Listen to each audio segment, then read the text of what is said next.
अस्सलाम वालेकुम व्यूवर्स। आज का हमारा टॉपिक है वाई डेल्टा। आज ये प्रॉब्लम काफ़ी बच्चों को होती है इसके अंदर कि हम वाई डेल्टा के अंदर कन्वर्जन अपनी कैसे कर सकते हैं।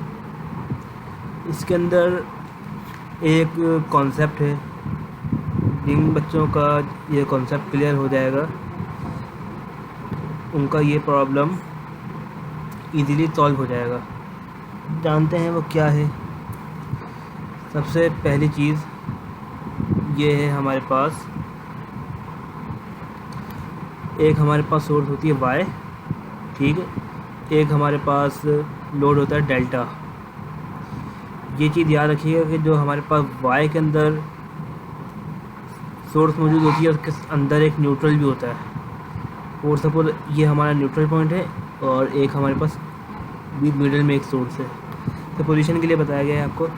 और एक हमारे पास होता है डेल्टा, जिसके अंदर एक भी न्यूट्रल पॉइंट नहीं होता। न्यूट्रल पॉइंट हमारे पास वो होता है जहाँ पर फेज़ लाया करता है एक लाइन के दरमियान। जैसे कि मिसाल देखते हैं हम इसके अंदर, ये हमारे पास है, ये हमारे पास वाई कनेक्टेड सोर्स है।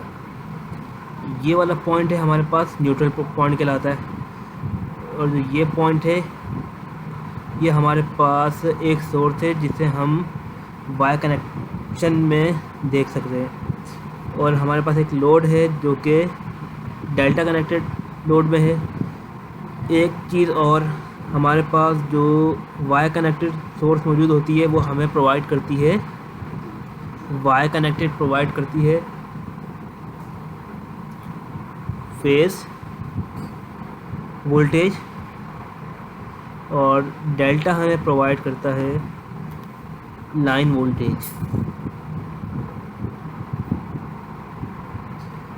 अब हम आगे देखते हैं अपने स्टेप के अंदर कि इसमें कॉन्सेप्ट क्या है। जब भी आपके पास क्वेश्चन के अंदर वाई कनेक्टेड सोर्स और डेल्टा कनेक्टेड लोड आ जाए तो आपने सबसे पहले आइडेंटिफाई करना है कि आपके क्वेश्चन के अंदर कहीं डेल्टा कनेक्टेड लोड तो नहीं या सोर्स तो नहीं है। फॉर सपोज हम सपोज करते हैं कि हमारे पास डायग्राम गिवन नहीं है, तो हम कैसे आइडेंटिफाई करेंगे। हमारे पास लिखा है कि on line voltage, one line voltage का जिक्र आ गया। इट्स मीन आपके पास जो सोर्स है वो ट्रांसफॉर्म हुई हुई है डेल्टा के अंदर। ये कहा गया one line voltage of balanced Y connected source VAB is equal to 120 angle -20 volt. तो कहने का क्या मतलब है इसका, देखते हैं हम। लाइन वोल्टेज हमारे पास होता है, जो ये लाइन जा रही है हमारे पास और एक ये लाइन, जो इनके दरमियान पोटेंशियल डिफरेंस होगा वो हमारे पास कहलाता है लाइन वोल्टेज, ठीक है। और फेज़ वोल्टेज हमारे पास क्या होता है वो भी देख लेते हैं। इस पॉइंट से लेकर और ये न्यूट्रल पॉइंट जो है, अगर लोड हमारे पास इन न्यूट्रल और एक लेग के साथ कनेक्ट होगा तो वो फेज़ वोल्टेज कहलाता है। अगर दो लाइन मौजूद है और हम देखें कि दो सोर्स बीच में इंटरेक्ट हो रही हैं तो वो लाइन वोल्टेज का बाइस बनती है। चलिए अब हम अपना क्वेश्चन की तरफ बढ़ते हैं। हमें कहा गया है कि वाई कनेक्टेड सोर्स है जिसे ट्रांसफॉर्म कर दिया गया है डेल्टा के अंदर। हमें ये नहीं बताया कि ट्रांसफॉर्म हो गया है, हमने आइडेंटिफाई कैसे किया है कि हमारे पास लाइन वोल्टेज आ गया। लाइन वोल्टेज हमेशा डेल्टा प्रोवाइड करता है, ये बात याद रखनी है आप लोगों ने। देन हमारे पास एक डेल्टा कनेक्टेड लोड है जिसकी इम्पीडेंस है 20 एंगल 40 ओम्स। हमने फाइंड आउट करना है फेज़ और लाइन करंट। इसके अंदर सीक्वेंस देखनी बहुत ज़रूरी है कि ABC सीक्वेंस क्या होता है हमारे पास। ABC सीक्वेंस हमारे पास एक पोलर फॉर्म के अंदर, जैसे हम यहाँ पे एक रेफरेंस बना लेते हैं, A को हम रेफरेंस बना लेते हैं और हमारे पास फेज शिफ्ट आते हैं विद रिस्पेक्ट टू A। पहला आता है हमारे पास -120 के शिफ्ट के ऊपर, एंड दूसरा आता है हमारे पास -240 के शिफ्ट से, ठीक है। अब हम अपने सोल्यूशन की तरफ आते हैं। एक चीज़ और आपने याद रखनी है इसके अंदर कि अगर आपको लाइन वोल्टेज प्रोवाइड किया जाएगा यहाँ पर लाइन वोल्टेज हमारे पास सेटअप होगा, ठीक है। तो याद रखिएगा जो इस पॉइंट के ऊपर और इस पॉइंट के ऊपर जो हमारे पास करंट आएगा हमारे पास, वो आएगा फेज़ करंट, IP आएगा हमारे पास, फेज़ करंट आएगा हमारे पास, ठीक है। फेज़ करंट क्यों आएगा ये भी बता देते हैं आपको कि हमारे पास एक एंड पॉइंट है इस चीज़ का, एक लोड है, एक दूसरी लोड है। इसकी मिसाल हम कंसीडर करते हैं जैसे कि बैटरी होती है, बैटरी में नहीं बल्कि एक सेल होता है हमारे पास 1.5 वोल्ट का, इस तरह का, ठीक है। जब हम वोल्ट मीटर अगर कनेक्ट करते हैं पैरेलल के अंदर, तो ये हमें एक तो वोल्टेज प्रोवाइड कर रहा होता है। ये एक एग्जांपल है, ये एक्यूरेट कोई चीज़ नहीं है कि जिससे आपका, बस ये है कि आपका कॉन्सेप्ट क्लियर हो जाएगा इससे। जब हम वोल्ट मीटर यहाँ लगाया इस एंड पे और इस एंड पे, तो इससे क्या होगा कि जो हमारे पास फेज़ करंट जो होगा हम उससे ये फाइंड आउट कर लेंगे, क्योंकि जो लाइन वोल्टेज है वो इस पॉइंट पे आके फेज़ प्रोवाइड करेगी, इस पॉइंट के ऊपर आके, ठीक है। जब भी हम लाइन वोल्टेज को डिवाइड करवाएंगे इम्पीडेंस से, तो हमारे पास इस एंड पॉइंट के ऊपर क्या आ जाएगा, फेज़ करंट आ जाएगा। अब आते हैं आपके सोल्यूशन की तरफ। तो हमारे पास देखें कि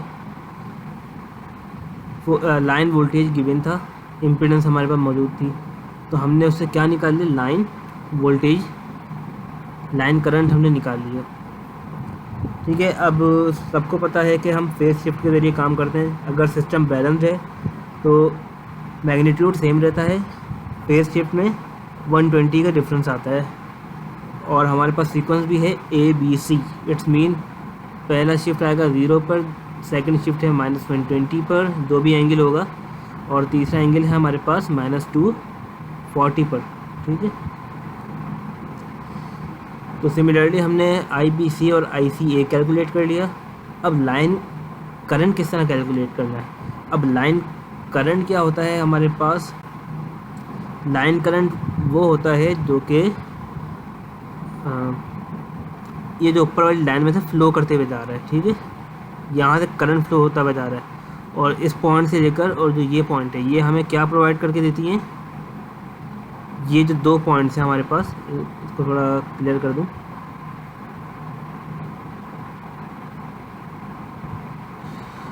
जो हमारे पास ये 2 टर्मिनल है जहाँ पे 2 सोर्सेस आपस में कनेक्ट हो जाएं, वो आपको लाइन वोल्टेज प्रोवाइड करेंगी। लाइन वोल्टेज हमारे पास इस फॉर्म में आता है, ठीक है।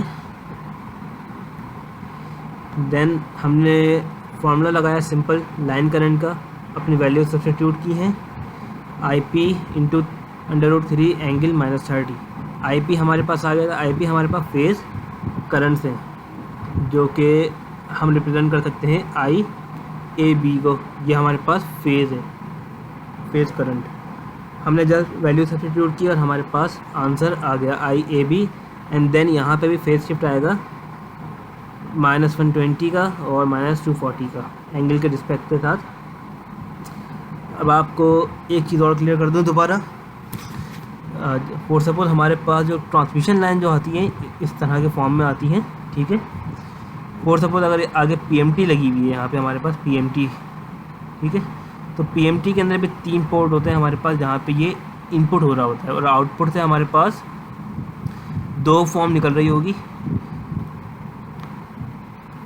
अब हम इसको देखते कैसे हैं कि जो हमारे पास जो लाइन वोल्टेज जो आती हैं, एक साथ में हमारे पास न्यूट्रल भी आ रहा होता है साथ साथ, ठीक है। अगर हम इस पॉइंट से बात करें, तो यहाँ पे कुछ ना कुछ पोटेंशियल डिफरेंस, और सपोज हम यहाँ कह देते हैं कि हमारे पास 120 वोल्टेज है, ठीक है। इस पॉइंट से लेकर इस पॉइंट तक हमारे पास 480 कह देते हैं या 440 कह देते हैं। ये हमारे पास लाइन वोल्टेज हमारे ट्रांसफार्मर के साथ आ रही होती है ट्रांसमिशन लाइन के अंदर। अगर यही बात मैं करूँ, एक तार हमने किसी हाउस में जा रही है, एक ये घर बना हुआ है हमारा, ठीक है। ये हमारे पास फेज़ 1 है, और ये मेरे पास न्यूट्रल है। अगर मैं न्यूट्रल से कनेक्ट कर दूंगा तो जो इनके दरमियान पोटेंशियल डिफरेंस आएगा वो आएगा 240 का, या 220 या 240, ठीक है।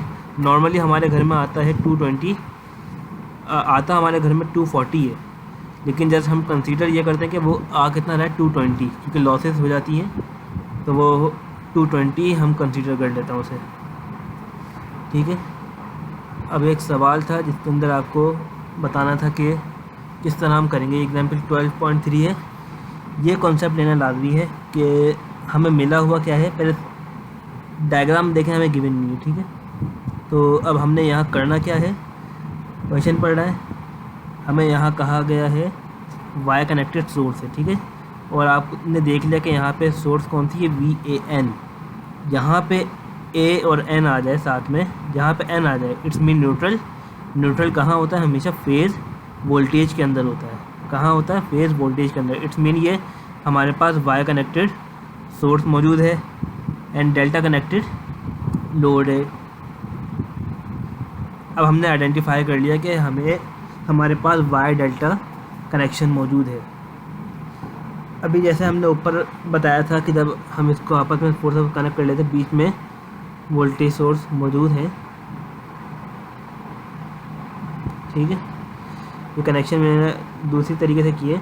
समझाने का मतलब ये है कि हमारे पास यहाँ पे लाइन वोल्टेज फ्लो कर रहा है और लाइन करंट फ्लो कर रहा है, ठीक है। सेटअप क्या है, लाइन वोल्टेज, और फ्लो क्या कर रहा है, लाइन करंट। तो सबसे पहले हमें सोर्स को ट्रांसफॉर्म करना होगा, किसके अंदर, वाई सोर्स को ट्रांसफॉर्म करना है डेल्टा के अंदर। जब भी आपको वाई डेल्टा गिवन हो जाएगा तो आपने सपोज करना है कि आपने काम किस में करना है, डेल्टा के अंदर काम करना है। जब भी आपको वाई डेल्टा गिवन होगा तो आपने सपोज क्या करना है कि हम काम किस पे कर रहे हैं, डेल्टा पर।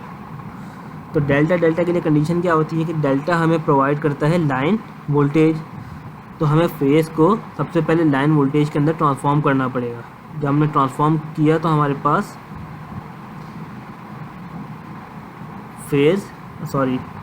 लाइन वोल्टेज आ गया। जब लाइन वोल्टेज आ गया तो सिंपल हमने अब क्या करना है कि अब हमारे पास लाइन इससे फेज़ करंट निकलेगा जब हम वोल्टेज को डिवाइड करवा देंगे इम्पीडेंस से, ठीक है।